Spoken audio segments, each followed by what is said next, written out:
Hello, my dear students. Welcome back to the class of science. Today, in this video, we will be discussing about the properties and characteristics of sound waves. As in the last video, I have told you that sound propagates like a wave. Now, let's discuss about some terms which are related to a wave. First is oscillation. An oscillation is one complete to and fro motion where one full wave is constitutes.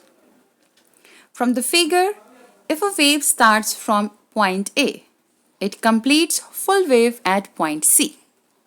It makes one oscillation. Now second is wavelength. Wavelength is the length of the wave along x-axis. It is represented by a symbol lambda. And from the figure we can say that AC is the full wavelength. It is measured in angstrom. And 1 angstrom is equal to 10 raised to the power minus 10 meters. Third, we have amplitude. Amplitude is the maximum displacement of a wave on either side of its mean position. From figure, we can say that xy is the amplitude of the wave. Fourth, we have time period. Time period of a wave is the time taken by a wave to complete one oscillation. It is denoted by capital T. Next, we have frequency. Frequency is the number of oscillations made by a wave in 1 second. It is denoted by small n and its units is hertz. Now we have a relation between time period and frequency. Actually, the time period is inversely proportional to frequency. If one increases, another one decreases. It means the time period is equal to 1 upon frequency or frequency is equal to 1 upon time period. Now here we are seeing that we can classify sound into two types. First is audible sound and another is inaudible sound. First, let's discuss about audible sound. Audible sound, the sound which we can hear. And do you know the frequency of these sounds lies between 20 Hz to 20,000 Hz? And we human can hear this sound. And second one is inaudible sound. The sounds which we cannot hear are called inaudible sounds. Their frequency may be less than 20 Hz or they may be more than 20,000 Hz. The sound waves which have frequency less than 20 Hz are called infrasonic sounds. They may be heard by elephants. And the sound which have the frequency more than 20,000 Hz are called ultrasonic sounds and they may be heard by bats. Next, let's discuss about the properties of sound. The first one is loudness. Loudness of the sound is distinguished between the loud and the feeble sound. It mainly depends upon the amplitude of sound. Other factors are the areas of vibrating body and the distance of the listener from the source of sound. So, higher the sound means that the sound have high amplitude. And feeble sound means they have low amplitude. For example, a lion's roar is loud while the sound of the bird is feeble. Next we have pitch. We can say pitch or shrillness. It means is distinguished between the shriller and the flatter sound.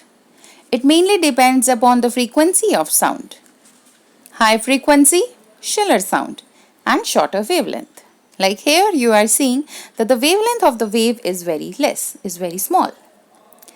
Second we have low frequency means flattened sound, that means longer wavelength.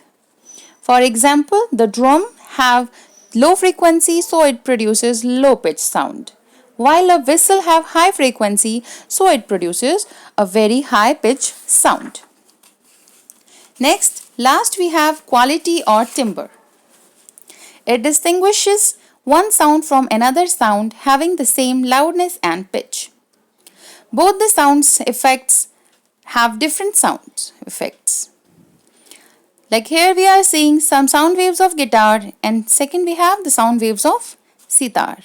So we have many zigzags in the sound waves of guitar, and the sound waves coming from the sitar are looking very smooth. Next we have music and noise. Music. Music is produced by the periodic vibrations. It has regular wave pattern. Music seems pleasing to ear.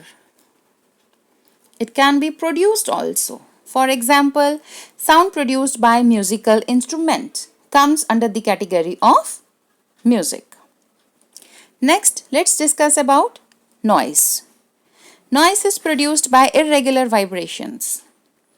It has irregular wave pattern also. It is very irritating to ears. It cannot be reproduced. For example, sound produced by a moving bus or a train, or we can say the sound which is coming out of from the traffic. It is very unpleasant to our ears, so that sound becomes the noise. Next we have some musical instruments like wind instruments in which we blow air, for example flute or bilge. Second we have percussion instrument like tabla or drum, which have a membrane which shakes and it produces a sound. Next we have reed instruments like harmonium or mouth organ, and last we have string instruments like guitar, piano or veena. Now let's discuss about the last topic of your sound chapter, which is noise pollution. Actually, the presence of loud, unwanted and unpleasant sound in the environment is called noise pollution. We have many causes of noise pollution, like the sound which are coming from factories, sound which comes from the jet engines, like heavy traffic sound becomes the noise, sound coming out of the loudspeaker becomes noise, and the construction work, sometimes we can say that it comes under the category of noise. Now, there are many effects of noise pollution on our health. The main factor is the risk of damage depends upon the loudness of noise and period of exposure. Can be nervous tension, impairment of mental equilibrium, and totally loss of hearing. So, we should avoid noise pollution. Thank you so much for hearing this video. Thank you.